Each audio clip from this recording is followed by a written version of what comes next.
Alam niyo po mga kapatid, sa panahon natin ngayon, kailangan talaga maging matalino kayo sa mga bagay na pangunawang espiritual. Kasi po marami ang mga tao hindi nakakaunawa sa mga bagay na espiritual. Kaya talaga inaayaan kitang mag-aral po ng salita ng Diyos. At ngayon po ang ating pag-uusapan ay patungkol po sa 7 taong kapighatian. Marami po nagtuturo na kung saan ay naganap na daw ito. Kayo po, ang tanong ko po sa inyo, naniniwala po ba kayo na kung saan ay naganap na o magaganap pa lang sa hinaharap? Kaya ito ang ating bibigyan po ng pag-aaral dito sa ating channel. Ngayon, basahin natin itong mga sulat ni Daniel. At dito natin malalaman kung ito'y naganap na o hindi pa. Daniel 9:27. Basahin natin. At pagtitibayin niya ang tipan sa marami sa 1 linggo at sa kalahati ng 1 linggo ay kanyang ipatitigil ang hain at ang alay, at sa pakpak ng mga kasuklam-suklam ay paroroon ng isang maninira, at hanggang sa wakas at sa pagkapasya ay mabubuhos ang puot sa maninira. Ngayon, di ba't napakalalim unawain ng mga bagay na ito? Dito may pinapakita na kung saan yung sinasabi ng kasulatan sa mga sulat ni Daniel, pagtitibayin niya ang tipan sa marami sa 1 linggo. Tingnan po ninyo no. Ano ba yung sinasabi dito na pagtitibayin? Doon sa loob po ng 1 linggo. Kasi po kung unawain natin yung 1 linggo, di ba, makapasin natin kung bibilangin natin sa araw, ito ay 7 araw. Na kung saan doon sa 7 araw, sabi pa dito, at sa kalahati ng 1 linggo. O di meron tinatawag na 3.5 na araw. Ano? 3.5 araw. Na kung saan ang sabi po dito ay kanyang ipatitigil ang hain at ang alay. Tandaan po ninyo, no? May pangunawa dito sa sinasabi na kanyang ipatitigil ang hain at ang alay. Alam niyo po pag sinabing alay, ito po ay walang pagkakaiba sa pag-aalay ng ating Panginoon Jesucristo nung siya'y nangaral dito sa mundo. So dito mayroong pangunawang spiritual, malalim po ito Kaya ang iba nalilito, hindi maunawaan. Kaya dito sa ating channel, mabibigyan po natin ito na linaw. Kasi ito, tumutukoy ito sa 7 taong kapighatian. Itong talatang ito. Tingnan po ninyo ang magaganap doon sa 1 linggo. May naganap po na sinasabi dito na nahati. Yung kalahati doon, yung 3 araw at kalahati, at may natitirang 3 araw at kalahati. Kaya meron pong pag-aaral diyan na 3 taon at kalahati at may natitirang 3 taon at kalahati. Kaya nabubuo ito ng 7 taong kapighatian. Yung dalawang parting ito, yung 7 taong kapighatian, yung natitirang 3.5 na taon, ito po matinding kapighatian. Ito pong natitira. Kaya sinasabi po dito, no? Ito ang matindi doon sa natitira. Sinasabi dito, at sa pakpak ng mga kasuklam-suklam. Tanda po ninyo, ito yung mga kasuklam-suklam na maaring ito yung kalaban ng Diyos, yung lumalabag sa Diyos, kumakalaban sa Diyos, hindi sumusunod sa mga pamamaraan ng Diyos. Maging ito yung mga anghel man o tao. Kasi ang tinutukoy diyan yung kasuklam-suklam. Hindi lang tumutukoy sa mga tao, pati na rin sa mga anghel. Sabi dito, paroroon ang isang maninira. Tandaan po ninyo, ang Diyos ay hindi maninira. Ang pwedeng tinutukoy niyang maninira ay si Satanas. Tapos, sabi pa dito, at hanggang sa wakas. Ibig sabihin, maaaring ito yung matatapos na yung sinasabi kalahati ng 1 linggo. Kung unawahin natin sa spiritual, ito yung 3.5 taon na natitira, na yun ang matinding kapighatian, the Great Tribulation. Ngayon, para maintindihan natin, pagdating po ng Great Tribulation, pag natapos yun, sabi dito, at pagkapasya ay mabubuhos ang puot sa maninira. Ibig sabihin, yung pasya ng Diyos ay mabubuhos yung puot, yung wrath of God, yung puot at galit ng Diyos sa kanyang mga nilikha. Tindaan po ninyo. Kasi yung mga nilikha na hindi sumunod sa Diyos, na walang pagpapasakop sa Diyos, kaya sinasabi dito, mabubuhos ang puot. Ngayon po, magbasa naman tayo ng ibang salin. Tingnan natin, yung sinasabi naman po doon sa isang linggo, dito mas maintindihan natin. Kasi pinapakita dito yung pinakabuo ng ating pinag-aaralan. Dito pa rin po sa Daniel 9:27. Basahin din natin ito at dito natin maintindihan. Sabi dito, ang haring iyon ay gagawa ng matibay na kasunduan sa napakaraming tao sa loob ng 7 taon. So malinaw na po. Yung tinutukoy kanina, kung babalikan po natin yung isang linggo, balikan po natin para maging malinaw lang po sa atin kasi nahihirapan tayong unawain katulad po nito yung pagtitibayan niya ang tipan sa marami sa isang linggo. Nung binasa natin yung isang salin ay ano po ang nakalagay dito? Sabi dito ay sa loob ng 7 taon. Tingnan po ninyo Kaya nga hindi ma-explain doon sa isang mga version natin binabasa kasi napaka-limited na i-explain ng agad ng malawakan. Kaya po yung mga version na lumalabas, meron pong ipinapakita patungkol doon sa pagpapahayag. Kaya ngayon, malinaw na po sa atin ang tinutukoy pala na isang linggo tumutukoy sa 7 taon. O, di ba? Kaya nga, salamat nagkaroon ng ganito mga version. Itong ESN din, ulitin natin para maging malinaw. Na tumutukoy pala doon sa Propeta Daniel, doon sa mga naunang salin, ay isang linggo. Kaya nga, tumutukoy ilang bang araw doon sa loob ng isang linggo. 'Di ba? 7 yung araw. Kaya ngayon, nung ating aaralang maigi ito, tumutukoy din pala ito sa 7 taon. Yung isang linggo. O, di ba? O, tuloy natin ang pagbabasa. Pero pagkatapos ng 3 taon at kalahati, kanina ay kalahati ng isang linggo. Kaya tumutukoy sa 3 araw at kalahati. Pero dito, tumutukoy naman po doon sa 3 araw at kalahati, tumutukoy naman dito 3 taon at kalahati.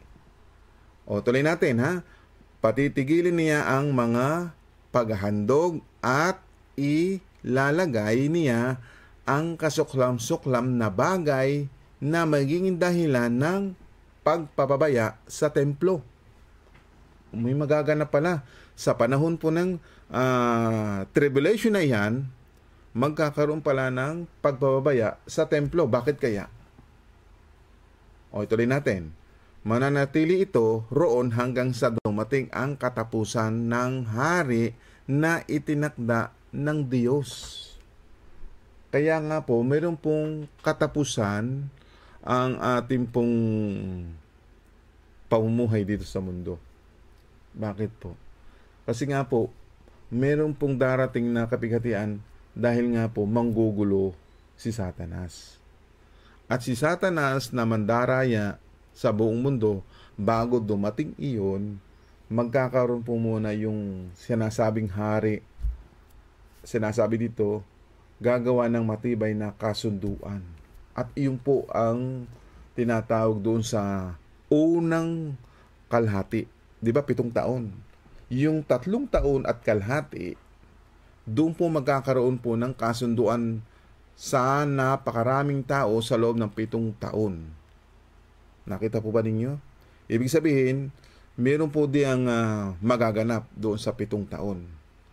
Doon sa 3 at kalahating taon, sabi po dito, ito unawain po ninyo. Mahirap itong unawain kung wala tayong pagbabasihan. Mamaya iintindihin natin para makita natin ano yung magaganap doon sa 3 at kalahating taon at ano yung magaganap doon sa natitirang 3 at kalahating taon. I-remind ko lang po sa inyo, yung natitira na 3 at kalahating taon, iyon na po yung matinding kapighatian, the Great Tribulation. Hindi po Great Tribulation yung 7 taon. Kaya nga nahati ito. Yung una na 3 taon at kalahati at yung natitira na 3 taon at kalahati ay na nga po yung tinatawag na the Great tribulation, ang matinding kapighatian. Kasi nga po, diyan aalpasan si Satanas. At doon naman po sa unang 3 taon at kalahati, ikukulong si Satanas. Bakit? Kasi nga po, magkakaroon po ang hari ng matibay na kasunduan sa napakaraming tao. Bakit po? Kung sasampalataya sila at susunod kay Kristo, magkakaroon pa ho ng kaligtasan sila. Bakit po? Sa panahong yan, ipapahayag muli ang ebanghelyo sa buong mundo para magkaroon po ng kaligtasan yung tao. Kaya kung sasampalataya ka, kung itong channel na ito ay mapapakinggan at dumating yung 7 taong kapighatian at nalaman mo ito, pag nariyan po, kung binuhay tayong lahat, kasi bubuhayin po dyan may unang pagkabuhay. Tingnan natin yung kasama sa pagkabuhay na muli, doon sa unang pagkabuhay. Kasama ba dito yung mga hindi pa mananampalataya, na hindi naman nagpakasama? Kasi iba yung nagpakasama na, yun naman po ay napunta doon sa Hades ng pagdurusa, na kung saan ay hindi nagpahalaga ng mga bagay na espiritual, hindi sumunod sa Diyos, hindi inalam ang kalooban ng Diyos. Kaya sila, bubuhayin din pagkatapos ng 1,000 taon. Di ba? Babanggitin natin ito mamaya doon sa Aklat ng Pahayag, chapter 20. Doon natin maintindihan kung bakit magkakaroon ng 7 taong kapighatian. Doon kasi ipapaliwanag ni Apostol Juan sa Aklat ng Pahayag. Kasi itong propesiyang ito ni Daniel magaganap pa lang. Kaya nga tanong ko sa inyo kung ito ba ay naganap na o hindi pa. Kaya nga pwede ko malaman sa inyo, mag-comment naman po kayo. Kasi may nagpapaliwanag na naganap na daw ito. Yang kapigating iyan. At ngayon, ating ang tinutuklas na itong 7 taong kapighatian ay magaganap pa lang sa future. Hindi natin kung kailan. Kaya nga lang malalaman natin, magaganap itong 7 taong kapighatian kapag nagkaroon po ng first resurrection, yung unang pagkabuhay ng mga patay. Nalaman po ba ninyo? Kasi yun ang ipinapaliwanag ni Juan, yun ang unang pagkabuhay. Kaya magaganap, doon palang papasok yung 7 taong kapighatian. Ang nangyayari po, bago daw pumasok ang 7 taong kapighatian, magkakaroon daw ng rapture. Kasi po, yun ang paniniwala nila. Pero tayo, maintindihan natin, sa pagbabasa, magaganap ba muna yung sinasabi nilang rapture? O, bago pumasok ang 7 taong kapighatian, dapat nating malaman, magkakaroon po muna ng resurrection. Na kung saan, pag binuhay yung mga patay, makakasama pa ni Kristo sa paghahari niya sa loob ng 1,000 taon. O ito, may mababanggit naman tayong 1,000 taon. Ano ba yun? Talagang mga taon na bibilangin talaga ng 1,000? Katulad dito sa ating pag-aaral. Natuklasan natin kanina na yung 1 linggo tumutukoy pala sa mga taon. O, di ba? Kaya yung mga taon tumutukoy pala sa araw. Kaya maliwanag yung sinasabi ni Pedro na para sa Panginoon yung 1,000 taon ay 1 araw lamang para sa Panginoon. Kung sa atin, yung 1,000 taon, literal, para sa Panginoon ay tumutukoy lang yun ay araw lamang. Kaya nga po, ang pangunawa sa mga bagay na nakasulat, basa-basa tayo ng mga kasulatan. Ang problema, kung hindi tayo nakakapagbasa ng iba't ibang mga kasulatan, paano natin ito maintindihan? Di ba? Ngayon, dito maintindihan natin yung magaganap doon sa loob ng 7 taong kapighatian. So ngayon, itanim na natin sa ating kaisipan, may 2 parte na magaganap doon po sa loob ng 7 taong kapighatian. Yung sinasabi po dito, sa loob ng 7 taon, pero pagkatapos ng 3 taon at kalahati. Kaya yung 7 taon, meron pong naganap na 3 taon at kalahati. Sabi dito, yung maaring ito yung 3 taon na kalahati, patitigilin niya ang mga paghahandog at iaalay niya ang kasuklam-suklam na bagay na maging dahilan ng pagpapabaya sa templo. Nakita po ninyo, iyan ang magaganap doon sa unang 3 at kalahating taon. At yung natitirang 3.5 taon, ituloy natin, ito naman yung magaganap. Mananatili ito roon hanggang sa dumating ang katapusan ng hari na itinakda ng Diyos. Dito yung katapusan talaga. Ngayon, maintindihan natin ang mga bagay na ito, no? Kung ating ibabalik doon sa unang binasa natin. Kasi dito, sabi dito, no? At hanggang sa wakas at pagkapasya ay mabubuhos ang puot sa maninira. Ibig sabihin, dito ibubuhos yung puot ng Diyos na, di ba? Mabubuksan yung 7 selyo. At babasahin doon yung magaganap. At ibubuhos ng Panginoon yung laman ng vial. Kung anong laman noon, di ba? Dahil maaring ito yung sinasabi pa rin 7 trompeta pag-ihip. Maaring ito yung hudyat na kung saan ay mag-uumpisa. Ano? At yung 7 kulog, ang daming mga salot na maranasan ng mga taong hindi kumikilala at hindi sumasampalataya, hindi sumusunod. Maaring yun ang makakaranas ng matinding puot ng Diyos. Ang sinasabi po dito, no? Yung puot ng Diyos sa maninira. Sino ba yung maninira? Diba ang tinutukoy na maninira?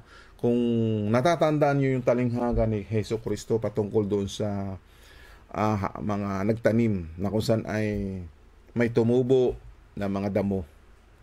Ibig sabihin yung maninira ay si Satanas pala ang tinutukoy. Kaya nga po, doon sa pahiwatig ni Jesus Christ na pagbubukurin yung mga trigo at mga damo. At yung damo, yun ang susunugin. Kaya dito natin maintindihan yung maninira at yung mga naglagay. Sino po yung naglagay ng maninira? Yung mga bagay na hindi sumusunod sa Diyos. Mga anghel, pati na rin yung mga taong dinamay niya. Kaya tayo, mag-ingat po tayo para hindi tayo madamay sa paninira ni Satanas. Kaya maging matalino tayo, mga kapatid. Kasi dito, iyan ang magaganap sa 7 taong kapighatian. Ano po? Kaya dito nating alamin, bago pala mag-umpisa ang 7 taong kapighatian, makagkakaroon po muna ng resurrection. Yung first, yung tinatahag na unang pagkabuhay ng mga uli. O basahin natin. Para maintindihan lang natin ito, kasi ang ating sinasagot dito sa talatang ito na ating pinag-aaralan, ito ba'y naganap na o hindi pa? Ngayon, matutuklasan natin na hindi pa yan nagaganap. Kasi, kung ang tao nung una na namatay, dapat nalaman natin na nabuhay na muli sila. Kasi malalaman po ng lahat ng tao na mayroong pagkabuhay na muli. So, ibig sabihin, hindi pa nabubuhay na muli, katulad ni Pablo, ni Pedro, ng mga apostol, at yung mga nauna, sina Abraham, maging sina Eva at Adan, di ba? Yung lahat ng mga tao, dapat, iyan ay makakaalam niyan na mga taong binuhay na muli. Nakita po ba ninyo ibig sabihin? Kaya doon sa pagkabuhay na muli, may experience to na mga taong pinalad at yung mga nagbabanal. O puntahan natin. Puntahan natin yung aklat ng Apokalipsis o aklat ng pahayag. Ano ho? Dito po sa Apokalipsis 24, bago po magsimula yung 7 taong kapighatian, ay ganito po muna. Kung mag-umpisa tayo sa verse 1, para malaman lang natin, bago po magkaroon po ng 7 taong kapighatian, ay ito muna para malaman natin, ho, bago tayo pumunta sa verse 1. Pumunta muna tayo sa verse 5 para maintindihan natin, no? Kasi mahirap i-explain agad ng dire-diretsyong pagbabasa. Gusto ko makita muna sa inyo yung pinaka buod. Ito muna yung magaganap. Sabi dito, ang mga iba sa mga patay ay hindi mabubuhay hanggang sa maganap ang 1,000 taon. Ito ang unang pagkabuhay na maguli. So, ibig sabihin, may 2 parte ng pagkabuhay. Ang mauna, sino? Yung unang pagkabuhay na muli, malalaman natin sa verse 6. Ito po yon. Mapalad at banal ang makalakip. Tandaan po niyo, ha? Yung sinasabi itong mapalad at banal ang makalakip sa unang pagkabuhay na maguli.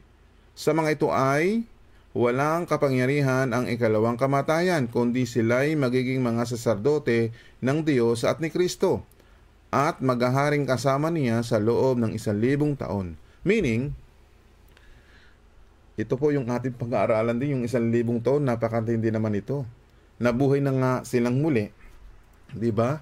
At makakasama ni Kristo, ibig sabihin, nabuhay po sila. Kaya yung ibang pag-aaral diyan ay na-rapture daw muna. Yun ang paliwanag nila. Pero dito, yung unang pagkabuhay na muli, sinasabi po ng kasulatan sa mga sulat ni Juan, makakasama ni Kristo sa loob ng 1,000 taon. Ngayon, ano ba ang dapat nating unawain dito?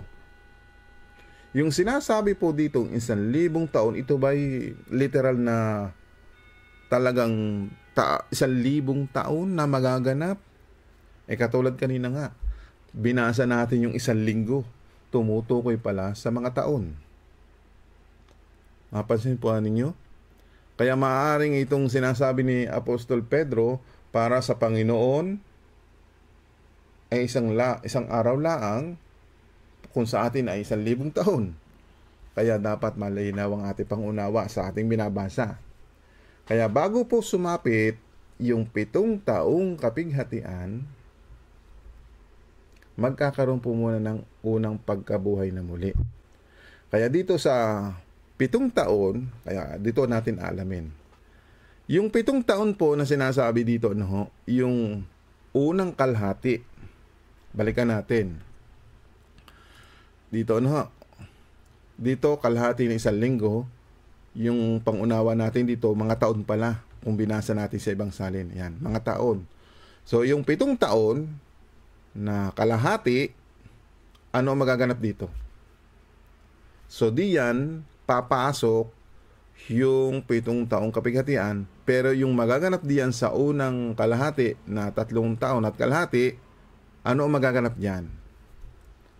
Magaganap na si Satanas ay ikukulong muna. O, babalikan natin yung pahayag. Sa verse 1 tayo magsisimula, no? Sa verse 1 tayo magsimula para maintindihan natin. Dito magaganap na kung saan ay ikukulong muna si Satanas sa loob po ng 3 taon at kalahati. O, alamin natin kung bakit 3 taon lang siya nakakulong. Ba't sinasabi ng iba 1,000? Kaya doon natin aalamin niya. Kaya nga medyo malilito tayo kasi nga ang ating pangunawa ay pag sinabing 1,000, niliteral agad natin. Kaya dito natin malalaman. Apocalypse 20 verse 1. Ating unawain to ha. Kailangan matalino kayo dito sa pangunawa, sa pagbabasa. Sabi dito, at nakita ko ang isang anghel na nananaog mula sa langit na may susi ng kalaliman at isang malaking tanikala sa kanyang kamay. Okay, unawain po ninyo ito ha. Nananaog daw yung anghel na mula sa langit, tapos na may susi ng kalaliman. Tanda po niyo ha, may susi ng kalaliman. Para kanino yung susi? Para kanino yung susi at yung tanikala? Para malaman natin sa verse 2. Sabi po dito, at sinunggaban niya ang dragon, ang matandang ahas na siyang Diablo at Satanas, at ginapos na 1,000 taon. O dito na rin pumapasok yung 1,000 taon, na kung saan maghahari din si Kristo ng 1,000 taon. Meaning, nakabilanggo pala si Satanas. Kasi sinasabi dito, sinunggaban niya yung dragon, ang matandang ahas na siyang Diablo at Satanas, at ginapos ng 1,000 taon. So nakagapos yung Satanas o yung Diablo ng 1,000 taon. Samantalang si Kristo ay naghahari naman ng 1,000 taon. Meaning, walang kaguluhan na magaganap pagdating po ng 1,000 taon. Kasi po, naghahari si Kristo, si Satanas po ay nakagapos.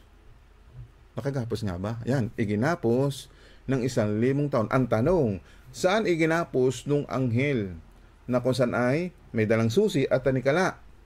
Tuloy natin sa verse 3. At siya'y ibinulid sa kalaliman. O, ibinulid pala sa kalaliman. Meaning, hindi dito sa mundo. Kasi naghahari dito sa mundo si Kristo at yung mga binuhay na maguli, yung mga banal at yung mga pinalad. Di ba? Basahin natin ito. Sabi dito, at siya ay ibinulid sa kalaliman at sinarhan at tinatakan ito sa ibabaw niya upang huwag nang magdaya.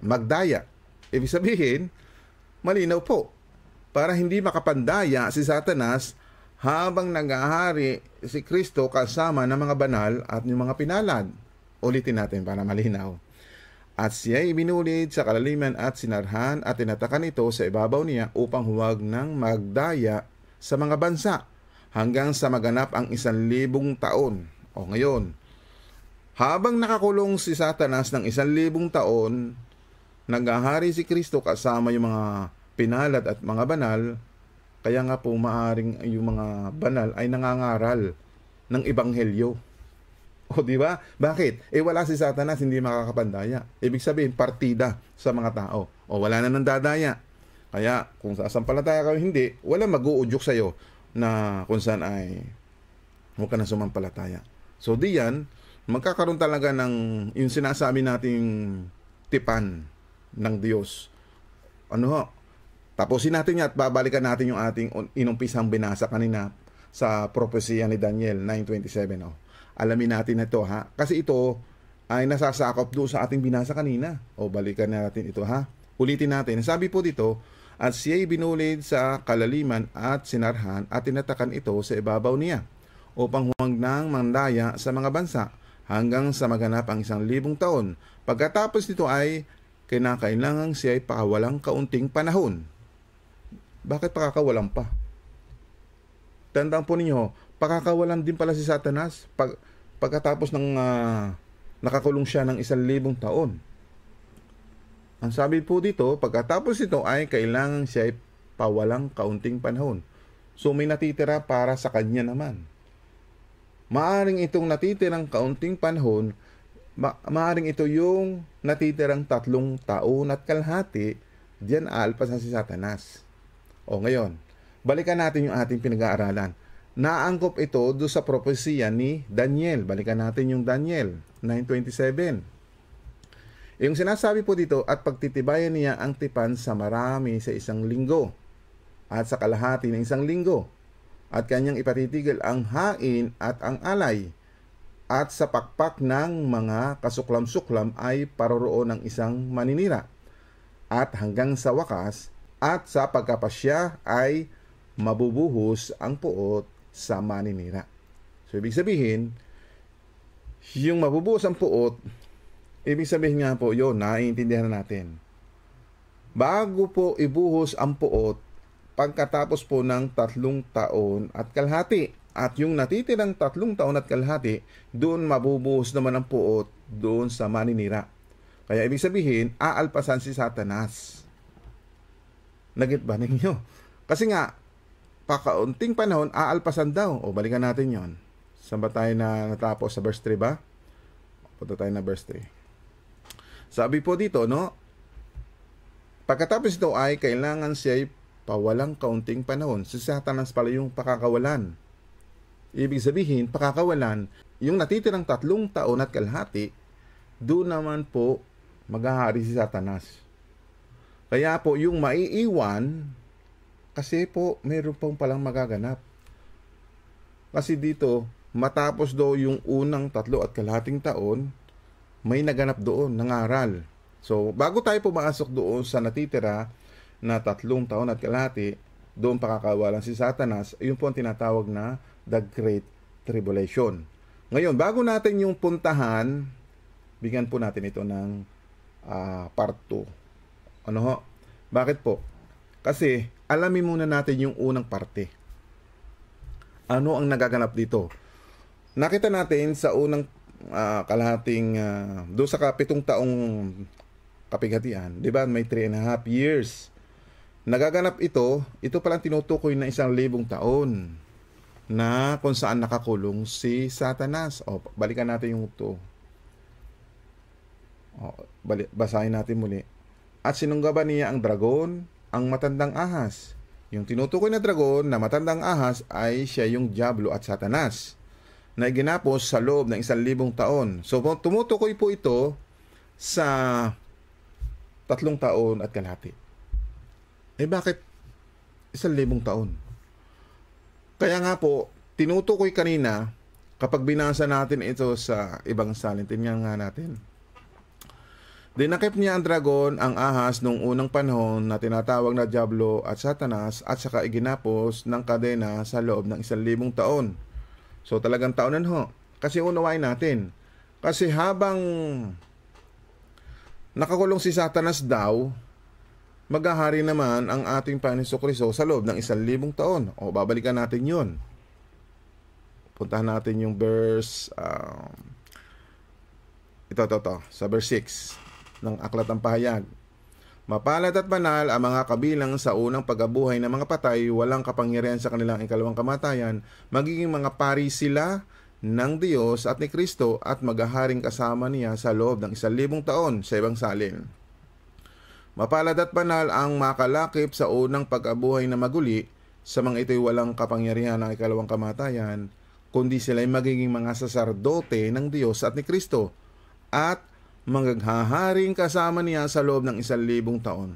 So halos pares din, no? Maghahari nga si Kristo sa loob ng 1,000 taon. Ito ba'y talagang literal na taon o mga araw? So kukumpitin natin kung talagang ito ay magpapakita na yung 1,000 taon ay mga araw. Kaya magkakaroon tayo ng computation kasi yung 1,000 taon na tinutukoy dito, kasi kapighatian yan di ba? Yung kapighatian iyan, sa loob ng 1,000 taon, nakakulong si Satanas. Di ba? Nakakulong to, di ba?